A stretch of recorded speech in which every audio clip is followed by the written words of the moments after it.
প্রারম্ভিক জীবনবিজ্ঞান ও পরিবেশবিদ্যা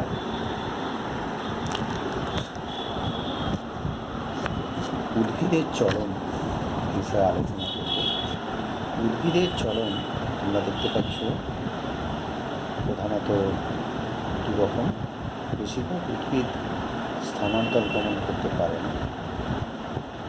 উন্নত উদ্ভিদগুলো মাটির সঙ্গে মূলের দ্বারা দৃঢ়ভাবে সংলগ্ন থাকে, তাই উদ্ভিদের চলন মুখ্যত দু প্রকার: সামগ্রিক চলন এবং বক্র চলন।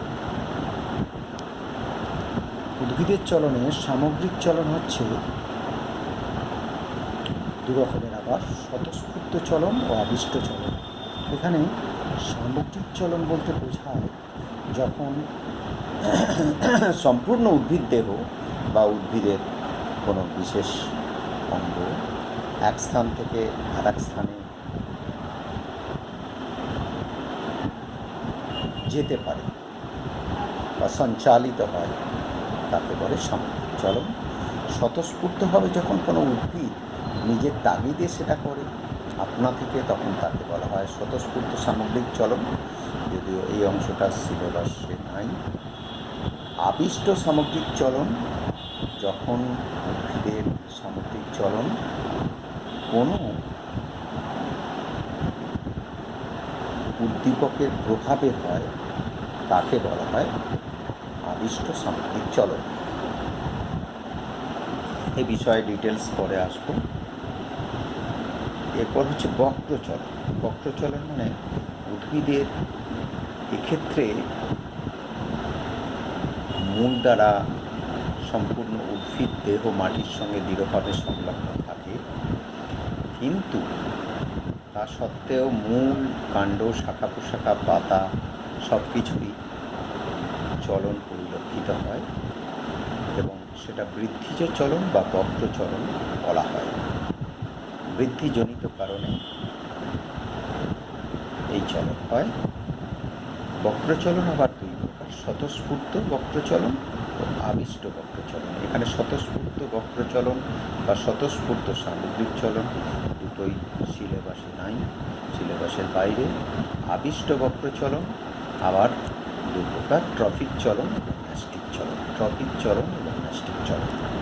এবারে তাহলে প্রথমে আসি সামগ্রিক চলনের আবিষ্ট সামগ্রিক চলন কাকে বলে। আবিষ্ট সামগ্রিক চলন হচ্ছে যখন উদ্দীপকের প্রভাবে কোনো উদ্ভিদ বা উদ্ভিদ অঙ্গের সামগ্রিকভাবে স্থান পরিবর্তন হয়, তাকে বলা হয় সামগ্রিক চলন। উদ্ভিদ বা উদ্ভিদ অঙ্গের উদ্ভিদটারই যখন স্থান পরিবর্তন হয়, তাকে বলে সামগ্রিক চলন। আর বক্রচলন হচ্ছে উদ্ভিদের বৃদ্ধিজনিত চলন এবং সেটাও দুরকম: স্বতঃস্ফূর্ত বক্রচলন ও আবিষ্ট বক্রচলন। এখানে আবিষ্ট বক্রচলনের আবার দুটি ভাগ: ট্রফিক চলন এবং ন্যাস্টিক চলন। আবিষ্ট সামগ্রিক চলন দেখা যায় ক্লামাইডোমোনাস, ভলভক্স ইত্যাদি কিছু শৈবালে দেখা যায়। সেক্ষেত্রে পুরো শৈবাল দেহ আলোর প্রভাবে কম আলো থেকে বেশি আলোর দিকে, আবার খুব তীব্র আলো থেকে কম আলোর দিকে ধাবিত হয়। আবার রাসায়নিক পদার্থের উপস্থিতিতে ওই ধরনের চলন দেখা যায়। মশ বা ফার্নের শুক্রাণু চলন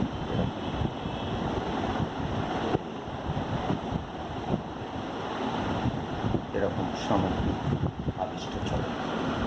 এরপর আসি বক্রচলন। বক্রচলন বা বৃদ্ধিজনিত চলন দু প্রকার: ট্রফিক চলন এবং ন্যাস্টিক চলন। ট্রফিক চলন কাকে বলে? যে বক্রচলন, উদ্ভিদের যে বক্রচলন উদ্দীপকের গতিপথ দ্বারা নিয়ন্ত্রিত হয়, তাকে বলা হয় ট্রফিক চলন। আর উদ্ভিদের যে বক্রচলন উদ্দীপকের গতিপথ দ্বারা নিয়ন্ত্রিত না হয়ে উদ্দীপকের তীব্রতার হ্রাস বৃদ্ধির উপর নির্ভর করে হয়, তাকে বলে ন্যাস্টিক চলন। এবার আসি ট্রফিক চলনের বিভিন্ন ভাগে। যেমন ট্রপিক চলন, ফোটোট্রপিক চলন বা আলোক বৃত্তিজ চলন। এই প্রকার চলনে আলো উদ্দীপক হিসাবে কাজ করে। আমরা জানি কাণ্ড, পাতা, শাখা প্রশাখা এগুলো আলোর প্রভাবে আলোর দিকে ধাবিত হয়। এটাকে ফোটোট্রপিক চলন বলে বা অনুকূল আলোকবর্তী চলন, হেলিওট্রপিক চলন। ফোটোট্রপিক চলন আবার 3 প্রকার। অনুকূল আলোকবর্তী চলন। অনুকূল আলোকবর্তী চলন এই ধরনের চলনে উদ্ভিদঙ্গ আলোক উৎসের দিকে বৃদ্ধি পায়, যেমন উদ্ভিদের কাণ্ড, শাখা প্রশাখা আলোর দিকে বৃদ্ধি পায়। প্রতিকূল আলোকবর্তী চলন এই ধরনের চলন উদ্ভিদঙ্গ আলোর উৎসের বিপরীত দিকে বৃদ্ধি পায়, যেমন আলোক উৎসের বিপরীতে মূলের বৃদ্ধি। তির্যক আলোকবর্তী চলন এই ধরনের চলন উদ্ভিদঙ্গের আলোকরশ্মির সঙ্গে তির্যকভাবে বৃদ্ধি পায়। আলোকরশ্মির সঙ্গে পাতার তির্যকভাবে বৃদ্ধি পাওয়া হচ্ছে এই ধরনের চলনের উদাহরণ। এরপর জিওট্রপিক চলন বা অভিকর্ষ বৃত্তিজ চলন। পৃথিবীর অভিকর্ষ বলের প্রভাবে উদ্ভিদঙ্গের যখন চলন হয় তখন তাকে বলা হয় জিওট্রপিক চলন বা অভিকর্ষ বৃত্তিজ চলন। মূল অভিকর্ষ বলের সপক্ষে বৃদ্ধি পায়, তাই অনুকূল অভিকর্ষ বৃত্তিজ চলন বা অনুকূল জিওট্রপিক চলন মূলে দেখা যায়। আর কাণ্ডের ক্ষেত্রে দেখা যায় প্রতিকূল অভিকর্ষবর্তী চলন। এক্ষেত্রে কাণ্ড অভিকর্ষ বলের বিপরীত দিকে বৃদ্ধি পায়। আর তির্যক অভিকর্ষবর্তী চলন দেখা যায় শাখামূলগুলো অভিকর্ষ বলের প্রভাবে পুরোপুরি নিচের দিকে নেমে যায় না, তারা মাটির প্যারালালে বৃদ্ধি পায়। সেই ধরনের চলনকে বলা হয় তির্যক অভিকর্ষ বৃত্তিজ চলন। মূলের ক্ষেত্রে দেখা যায় শাখামূলের ক্ষেত্রে। আর জিওট্রপিজম এই ধরনের চলনে উদ্ভিদঙ্গ অভিকর্ষ বলের সঙ্গে সমকোণে বৃদ্ধি পায়।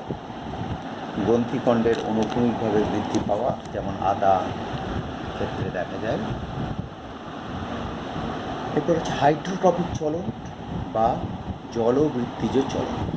হাইড্রোট্রপিক চলন বা জলবৃত্তিজ চলন জলের গতিপথ দ্বারা প্রভাবিত উদ্ভিদঙ্গের চলনকে বা আবিষ্ট বক্রচলনকে বলা হয় হাইড্রোট্রপিক চলন বা জলবৃত্তিজ চলন।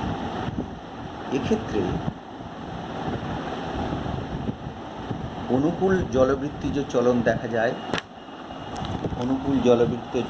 দেখা যায় মূলের ক্ষেত্রে, যদিও শ্বাসমূলের ক্ষেত্রে প্রতিকূল জলবৃত্তিজ চলন দেখা যায়।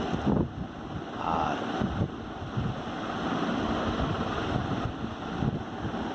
কাণ্ডের ক্ষেত্রেও তাই, প্রতিকূল কাণ্ড এবং লবণাম্ব উদ্ভিদের শ্বাসমূলের উদাহরণ হচ্ছে, মূলের চলন উদাহরণ হচ্ছে প্রতিকূল জলবৃত্তিজ চলন বা প্রতিকূল হাইড্রোট্রপিক চলন।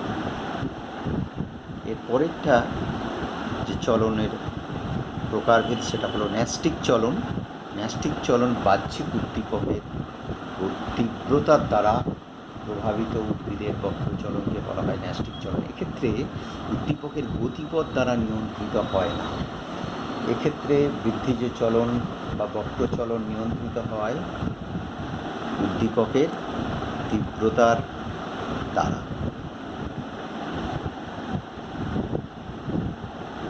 ন্যাস্টিক চলনও বিভিন্ন প্রকারের হয়, যেমন ফোটোন্যাস্টি, পদ্মফুল, সূর্যমুখী দিনের বেলা সূর্যের আলোয় ফোটে। এবং সূর্যমুখী ফুলের আর একটা ঘটনা দেখা যায়, সূর্যমুখী ফুল সকালে সূর্যমুখী ফুলগুলোর মুখটা থাকে পূর্ব দিকে, আবার বিকালে পশ্চিম দিকে সূর্যের দিকেই হেঁটে যায়। কেমোন্যাস্টি চলন, সূর্য শিশির ডায়োনিয়ার চলন এই ধরনের কেমোন্যাস্টিক চলনের উদাহরণ।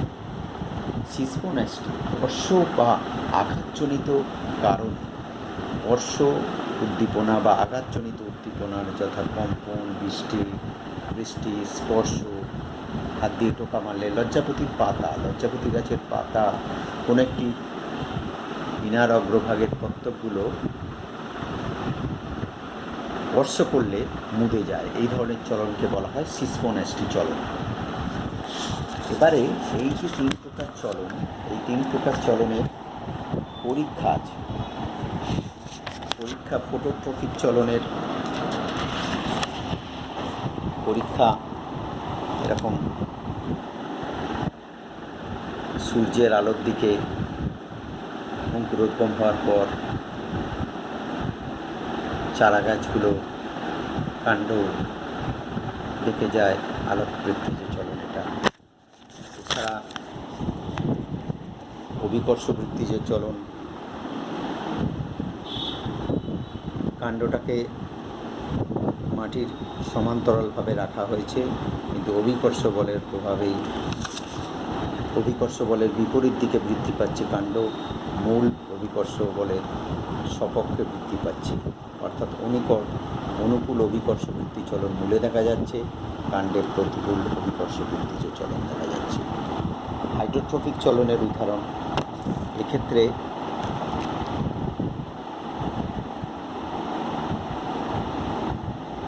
একটা ছোট্ট এতে জল নেওয়া হয়েছে পাত্রে, আর আরেকটি এতে জল নেওয়া হয়নি। এখন দুটোতে যদি টবের মধ্যে বা কাঁচের এর মধ্যে রাখা হয় এরকম দুটো পাত্রকে, আর তাতে কিছু ছোলার অঙ্কুরিত ছোলা বা মটর যদি দিয়ে দেওয়া হয়, দেখা যাবে যে পাত্রে যেটিতে জল রাখা হয়েছে কাঁচের জারের ওপরে, সেক্ষেত্রে মূলটা ওই জলের দিকে ঘুরে ওপর দিকে বেঁকে যাবে, কিন্তু যেটাতে যে পাত্রে জল নেই সেই ক্ষেত্রে মূলটা সোজা নিচের দিকে নামবে, যেহেতু জল নেই। এই সব পরীক্ষার দ্বারা হাইড্রোট্রপিক, ফটোট্রপিক এবং জিওট্রপিক চলন ব্যাখ্যা করা যায়। এরপর যেটা প্রয়োজন, উদ্ভিদের এই যে ট্র্যাকটিক, ট্রপিক এবং ন্যাস্টিক চলনের তুলনামূলক আলোচনা বা তুলনা। এখন ট্র্যাকটিক চলন বহিস্থ উদ্দীপকের গতিপথ বা তীব্রতার দ্বারা নিয়ন্ত্রিত হয়। ট্রপিক চলন বহিস্থ উদ্দীপকের দ্বারা নিয়ন্ত্রিত হয়। ন্যাস্টিক চলন বহিস্থ উদ্দীপকের তীব্রতা দ্বারা নিয়ন্ত্রিত হয়। ট্র্যাকটিক চলনে সমগ্র দেহ বা কোষে এই প্রকার চলন ঘটে, সামগ্রিকভাবে পুরো উদ্ভিদটা বা পুরো কোষটাই স্থান পরিবর্তন করে। ট্রপিক চলনে উদ্ভিদের অপরিণত অংশে ঘটে, পুরো উদ্ভিদের স্থান পরিবর্তন বা হয় না, সামগ্রিক স্থান পরিবর্তন হয় না। ন্যাস্টিক চলনও তাই, উদ্ভিদের পরিণত অংশে ঘটে এবং সামগ্রিকভাবে স্থান পরিবর্তন হয় না। সংবেদনশীলতা উদ্ভিদের বা কোষের সামগ্রিক স্থান পরিবর্তন বা গমন ঘটে, এটার সংবেদনশীল অঙ্গের বৃদ্ধির মাধ্যমে ঘটে, এটা বৃদ্ধিজ চলন। ট্রপিক চলন, ন্যাস্টিক চলনও রসস্ফীতির তারতম্যের কারণে ঘটে, সংবেদনশীল অঙ্গের কোষগুলির মধ্যে দেখা যায়।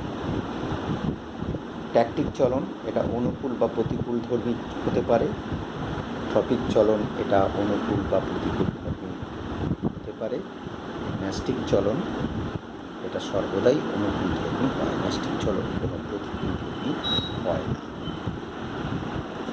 এবারে এই উদ্ভিদের চলন এই অংশ থেকে পরীক্ষার জন্য গুরুত্বপূর্ণ হলো চলন কাকে বলে। একটা নির্দিষ্ট জায়গায় বা নির্দিষ্ট স্থানে আবদ্ধ থেকে অঙ্গ প্রত্যঙ্গ সঞ্চালনকে চলন বলে। এরপর সামগ্রিক চলন কাকে বলে। উদ্ভিদের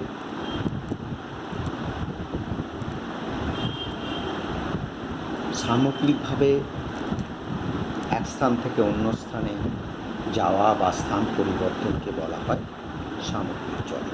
সামগ্রিক চলন দুই প্রকার, স্বতঃস্ফূর্ত ও আবিষ্ট। ক্ষেত্রে আবিষ্ট সামগ্রিক চলন সিলেবাসে আছে, দেখা যায় মস, ফার্নের শুক্রাণু এবং ক্লামাইডোমোনাস, ফলবক্স ইত্যাদি নিম্ন শ্রেণীর শৈবালে। উন্নত উদ্ভিদ দেহের সাধারণত এই ধরনের চলন দেখা যায়। এরপর বক্রচলন বা বৃদ্ধিজ চলন। বক্রচলন বা বৃদ্ধিজ চলন কয় প্রকার? দুই প্রকার, ট্রফিক চলন, ন্যাস্টিক চলন। ট্রফিক চলন কয় প্রকার? ট্রফিক চলন কাকে বলে? ট্রফিক চলন কাকে বলে? উদ্দীপকের গতিপথ দ্বারা নিয়ন্ত্রিত উদ্ভিদের বৃদ্ধিজ বা বক্র চলনকে বলে ট্রফিক চলন। ট্রফিক চলন তিন প্রকার, সাধারণত এখানে তিন প্রকার। ফটোট্রফিক চলন বা আলোক বৃদ্ধিজ চলন। ফটোট্রফিক চলন কাকে বলে? আলোক উদ্দীপকের দ্বারা প্রভাবিত ট্রফিক চলনকে ফটোট্রফিক চলন বলে। জিওট্রফিক চলন বা অভিকর্ষ বৃদ্ধিজ চলন, পৃথিবীর অভিকর্ষ বলের প্রভাবে উদ্ভিদের বক্র চলনকে বলে জিওট্রফিক চলন। মূলে দেখা যায়, কাণ্ডেও দেখা যায়। হাইড্রোট্রফিক চলন বা জলবৃত্তিজ চলন, এক্ষেত্রে জল উদ্দীপক হিসাবে কাজ করে। জলের গতিপথ দ্বারা প্রভাবিত উদ্ভিদের বক্রচলন বা বৃদ্ধিজ চলনকে হাইড্রোট্রফিক চলন বা জলবৃত্তিজ চলন বলে। আর ন্যাস্টিক চলন কাকে বলে? ন্যাস্টিক চলন উদ্দীপকের তীব্রতার দ্বারা নিয়ন্ত্রিত উদ্ভিদের বক্রচলনকে বলা হয় ন্যাস্টিক চলন। সিসমোন্যাস্টিটা খুব এখানে ইম্পর্টেন্ট। সিসমোন্যাস্টি চলন কী, বা লজ্জাবতী পাতা স্পর্শ করলে মুদে যায়, এটা কী ধরনের চলন? সেক্ষেত্রে লিখতে হবে সিসমোন্যাস্টিক চলন।